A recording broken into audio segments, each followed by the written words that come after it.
Brakathiya Howell, Brakathiya Washai, Brakathiya Howell, Brakathiya Washai, Brakathiya Howell, Brakathiya Howell, Bahashim Yahweh Bahashim, Rakal Kodash, that belongs to the apostles and the elders of Great Millstone True Well. Salutations to the hopeful elect out there. You Akim to Sadakim that do this thing in the utmost truth and sincerity.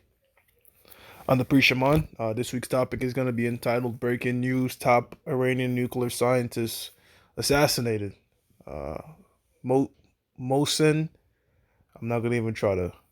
All right, Fakhrizadeh.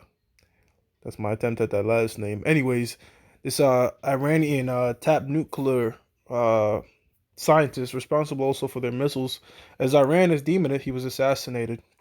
And it's out in it's out in the news no more. There's no covering it up. There's no who did it. Everybody's fingers pointed at Israel. All right, for a number of times we've been saying that the United States is not a threat to Iran in no way, shape, or form. Neither is Iran a threat to the United States, but rather Israel. Iran is sorry. Let me say that again. Iran is not a threat to the United States, but Iran is a threat to the state of Israel. The United States acts as the military arm of Israel, the state of Israel. All right, they're the ones that's doing the drone strikes and such to kill these different officials over there in Iran. It started in January with Qasem Soleimani, and we've seen that continue. Look, remember when Biden just got in, he posted on the Twitter, "America is back." Back to what? Back to continual wars. As soon as the debate was over, Kamala Harris started speaking on this, what's going on in Syria, that we got to get back up in there. Pretty much continuing where Obama left off. The Democratic Party, so-called, is known for being the war party. World War One, World War Two, Vietnam War, Afghan War. A lot of these major wars started under that particular party. All right, not saying that if the elites don't want to go to war, it's not going to happen, because George Bush, what they call a neoconservative, because the so-called conservative Republicans are not supposed to be about war. But guess what? Look, it's a pay-to-play thing, man. All right, if you bought and paid for, you're going to get your ass over there in war, and the most sides with it. Exodus 15:3. So look, this thing is kicking off with a bang. All right, Iran is not going to take these things laying over for over and over, man. Not just Iran, but Syria as well. These different nations, all right, because there'll never be peace in the Middle East as long as the state of Israel is doing what they're doing. And first and foremost, really, it's not going to stop till the true people of that land is back in there, all right? Because the Ishmaelites, the Elamites, they don't own any parts of that land either. The state of the land of Israel, because Syria owns the Golan Heights. The Golan Heights is in the scriptures, man. The land of Gohan belongs to Israel, man, all right? Not them gutter rats, the true Israelites, the Negroes, Latinos, and Native Americans. So look, without further ado, let's go into some scriptures. This is Jeremiah 50 and 45. It says, "For therefore, ye the counsel of the Lord, Yahweh, Bashem Yahushai, that he hath taken against Babylon." All right, the modern day Babylon is America. But Baal means confusion, Lon means land, a land of confusion. And you can't tell me America is not filled with confusion, man. All right, this is a country where you could have over 50 different people identifying as different genders. When the scriptures in Genesis, the 5th chapter, says male and female, he created he them. Over here in America, you could be whatever you want to do. You could marry whatever you want to do. All right. Complete defiance of the Most High. This is a land of confusion that ought to be destroyed and will be destroyed. It says, "In his purpose that he hath purposed against the land of the Chaldeans." All right. So the modern day Chaldeans are these witches and warlocks of the elites that work in secret, man. All right. It says, "Surely the least of the flock shall draw them out." Now, who's the least of the flock of the nation of Edom? That's some so-called Jews, Amalek, man. All right, so them Amalekites over there in the Middle East, all right, is drawing America and its allies, and it's going to draw its enemies and their allies into the Valley of Jehoshaphat, which I'm going to get next, man. All this thing is popping, all these conflicts are popping over there in the Middle East. And look, we told you it's only going to get worse, man. All right, 2020 is just the beginning, all right, because you got the chip coming up, all right, over this the V, okay? They use a COVID-19 nonsense to further this agenda, okay? But ultimately, look, man, the chip is gonna come, and then that World War III is gonna kick off. The stages, the groundworks have been set. The most I keep adding bricks to it, and here we go, man. All right, these are some exciting times, man. These are beautiful times. These are times letting us know that our salvation is right around the corner, man. It says, "Surely the least of the flock shall draw them out. Surely he shall make their habitation desolate with them." See, so the so-called Jew over there, Amalek, when he gets into these different wars, ultimately is going to lead to the complete destruction of that land and the land over here in America in World War III. The difference is that land over there in Israel is going to be built back up by these heathens because we have to populate that land, the true people of the Lord. But this land here in America is going to be a monument of what not to be. All right? All right? Of what happens when you defy the Most High and his laws. Okay? Now, this is the book of Joel, chapter 3, verse 2.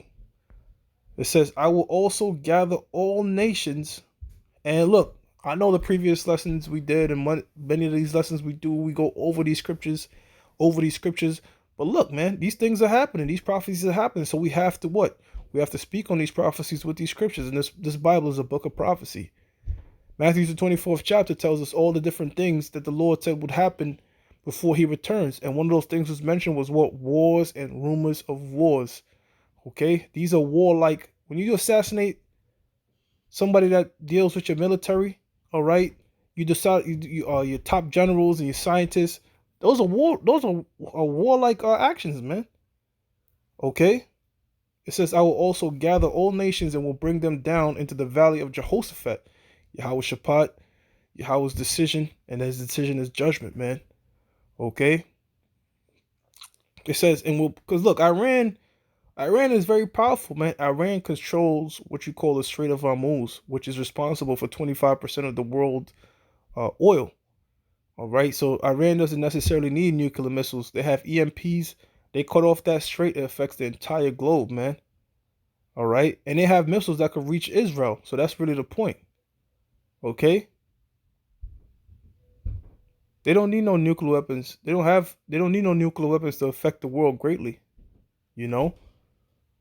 They have different ways to affect the world greatly. And ever since PNAC was put together, Project for a New American Century, where you had 7 nations in the Middle East that the United States was supposed to take over at the behest of Israel, Iran is at the top of that list and has yet to be conquered, man.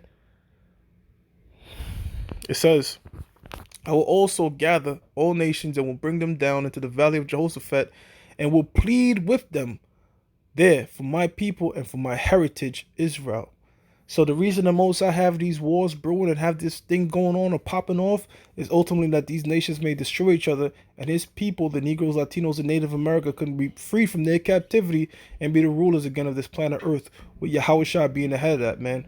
Which Yahweh Shai, who the world ignorantly calls Jesus Christ, pursuant to the book of Hebrews, the 7th chapter and the 14th verse, is an Israelite, all right, primarily of the tribe of Judah, okay?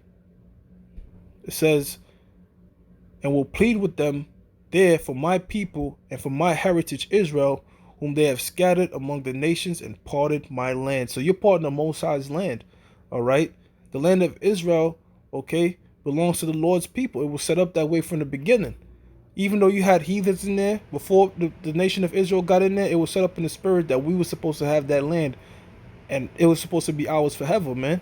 Really, the scriptures in Ezra tells us what? The world was created 506. The entire planet world is ours, man. Okay, but namely that land over there belongs to the Lord's people. And the fact that these heathens over there warn over it, the Most High will never create peace over there. I don't give a fuck who's running, all right? Or who's doing what. As long as the true people of the Lord are not over there ruling and keeping the Lord's statutes and commandments the right way, there will never be peace in that land. Okay? So look, this is how we kicking off the beginning to the new year of 2021 with more war, man.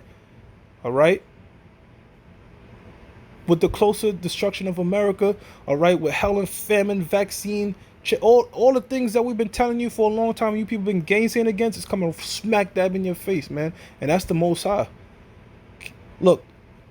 Scriptures also says in the book of Proverbs, the 1st chapter and the 26th verse, I will laugh at your calamity when that joint come, man. The Most High is going to laugh through his prophets because we see clear as day the time we in. But for them niggas out there that want to get lost in the world, get caught up in the sauce, all right, invest in a burning building, shit is going to fall. And guess what? Hey, that's on you, man. All right, that's on you because the prophets have been warning you. Start with the apostles and the elders and their elders before that for many, many years now, man. Many, many years. Our people had the time to get right. Hey, this is beautiful for us. The ones that believe, the ones that are hoping in the Most High to bring a city where we can finally have rest. Okay, and it's dreadful news amongst these heathens because they know that they have just a short time before their time is up. With that, I'm going to give all praises to Yahweh, Ba'ashim Yahweh Shai, Ba'ashim Rakakwadash. Double honors to the apostles and the elders of Great Millstone True Well. Salutations to the hopeful elect out there. You Akim to Sadakim that do this thing in the utmost truth and sincerity. Shalom.